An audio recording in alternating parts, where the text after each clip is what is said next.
Donc, salut, c'est Mathieu pour la chaîne du Roi Troll. Je vais vous parler, enfin, on va unboxer Spirit of the Rice Paddy ensemble. Donc, on va voir ça. C'est un Kickstarter que j'ai commandé il y a un bon bout de temps. La campagne a quand même été un bon succès. On s'est rendu à tous les upgrades possibles. Donc, il faut avoir un petit peu d'exclusivité. C'est sûr que c'est pas un jeu miniature, c'est un jeu européen. Donc, c'est surtout des meeples et d'autres petits trucs comme ça. Là, on va enlever tout le package dedans. Ça, au moins, c'est bien. Ça veut dire que la compagnie n'a pas shippé ça tout croche comme d'habitude. J'avais commandé en prime Arcadia. Un petit jeu de cartes qui coûtait de mémoire genre 5-6$. Donc moi 5-6$, je le pogne. Puis c'est poche, c'est pas grave. Donc ça, je l'unboxerai peut-être pas aujourd'hui. Bon, on a déjà des exclusivités, comme des petites cartes. Des counters, que je me demande, je pense que c'est pour les players. Il faut être retardé un peu pour se souvenir de son numéro. Puis, un autre petit morceau du jeu. Il nous donne les règlements quand on joue solo, parce que c'était un des trucs qu'on a unlocké pendant le Kickstarter, c'est pouvoir jouer seul au jeu. Et donc, pas nécessairement jouer contre quelqu'un. Bon, c'est un bonne box, quand même assez lourde.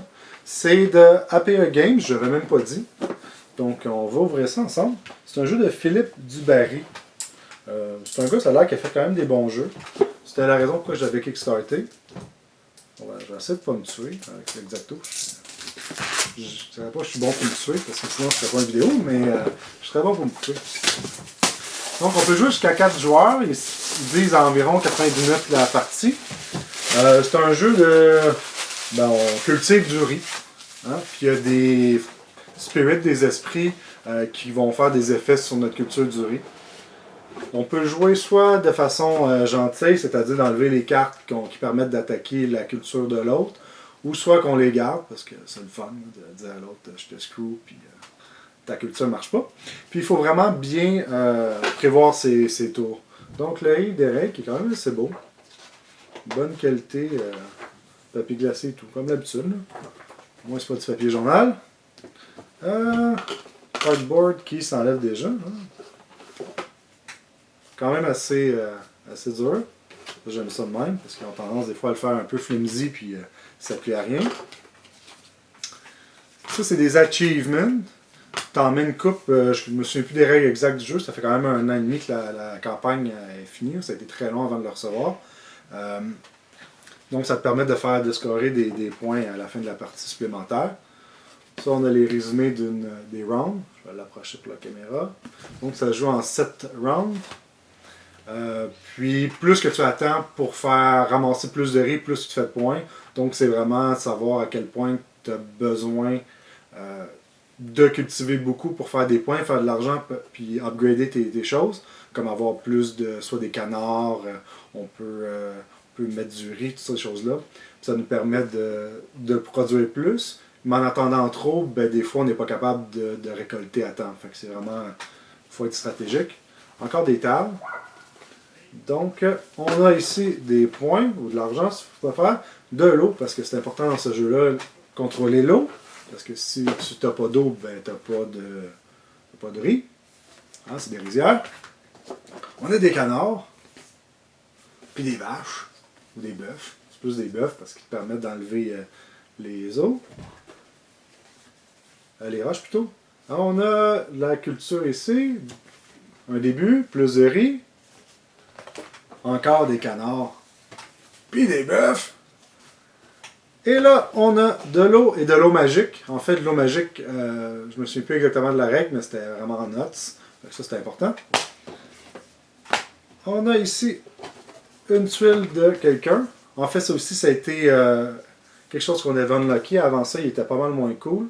Maintenant, il y a vraiment tous les espaces pour que tu puisses mettre tes choses, pour que tout tienne, au lieu que ça soit un peu n'importe comment plat. Là. Au moins, là, tu peux mettre tes morceaux et ça tient. Ça, c'est cool. Bon, il me semble qu'il y avait d'autres goodies à quelque part. Ah, des petits sacs, ça c'est bien d'en avoir mis, parce que quand tu as plein de gogos et de morceaux, il faut de l'espace de rangement. Et là, on a les meeples. beaucoup de meatballs. On va les ouvrir. Hein? Donc, on a un petit Vietnamien. Hein? On le voit avec son petit chapeau. Lui, c'est un cultivateur. On a... Ah, ça, c'est une roche. Il faut le savoir. C'est pas incroyable. On a un big Vietnamien. Au cultivateur de riz, je devrais dire. On a des petits cubes. Beaucoup plus de petits cubes. On a ici de la mauvaise herbe. Parce que oui, c'est pour ça que tu prends des canards, ils viennent manger ta mauvaise herbe. Et le noir, c'est des bébites, il me semble. Est-ce que je suis capable d'en trouver une là-dedans? Plus ou moins. On a ici. Ça ici, c'est dans le fond tes rizières. Ça te permet de faire des rizières quand l'eau va couler pour garder des réservoirs. Donc, il y a beaucoup de meatballs. Overall, sont assez moyens. Je les aurais cru plus cool que ça, honnêtement. Au début, c'était supposé juste être des cubes. C'est une des choses qu'on a unlocké, c'était supposément des meatballs plus cool. Ils sont corrects, mais ils sont un peu petits, je trouve. On essaie qu'ils soient un petit peu plus gros. Mais il y en a beaucoup. Et là, on a le deck de cartes, hein, qu'on va regarder ensemble. Si je suis capable d'ouvrir sans me tuer. Je sais pas si je suis assuré par la chaîne du Rotroll si j'ai un accident de travail. Ça a l'air que non. En fait, qu'est-ce qui vient avec ce jeu-là, c'est que, vous voyez, il y a une carte ici, c'est comme l'initiative. Plus que ton chiffre est gros, plus que tu joues en dernier. Tu joues le dernier.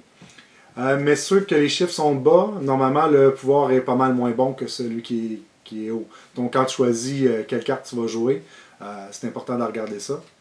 Hein, parce que c'est bien de jouer en premier, tu as un avantage pour le contrôle de l'eau, mais l'habilité que tu as prise, souvent c'est un peu de la merde. Il faut vraiment regarder qu'est-ce que ton opposant va faire, quelle carte que jouer et tout. Donc un petit peu de stratégie là-dedans, mais je te dirais pas c'est le truc avec le plus de stratégie. En gros, je vous dirais que pour le prix que je l'ai payé, c'est bien. Néanmoins, je m'attendais peut-être à, comme je vous dis, des meatballs un petit peu mieux. Le board, en carton, oui, mais ça a été bien, je sais pas, un bord en plastique ou quelque chose. J'ai hâte de l'essayer, voir si les pièces tiennent bien, mais j'ai des doutes. Je peux l'essayer vite, là, mais j'ai vraiment des doutes. Pour un jeu, il faut beaucoup que tu bouges les choses, c'est assez moyen. Non, ça tient pas. Pas fou, là. Ouais, j'aurais pensé que les pièces tiennent un petit peu mieux que ça. Donc, quand j'essaierai, peut-être je ferai une autre vidéo pour vous montrer un peu le fonctionnement, un peu plus une partie. Mais pour l'instant, je pense que c'est ça. Je vous remercie de m'avoir écouté. Donc, à la prochaine.